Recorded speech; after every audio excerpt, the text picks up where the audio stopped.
कि वो किसी और की होकर अब भी मुझको याद करती है। वो किसी और की होकर अब भी मुझको याद करती है। अपनी खास सहेली से आज भी मेरी बात करती है।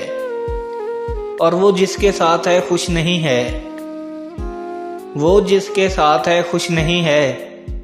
सुना है रोज नैनों से बरसात करती है। और काश वो अपने दिल की सुनती, लोगों की बातें नहीं। काश वो अपने दिल की सुनती, लोगों की बातें नहीं। क्योंकि लोगों की नसीहत अक्सर घर बर्बाद करती हैं। वो किसी और की होकर अभी मुझको याद करती है।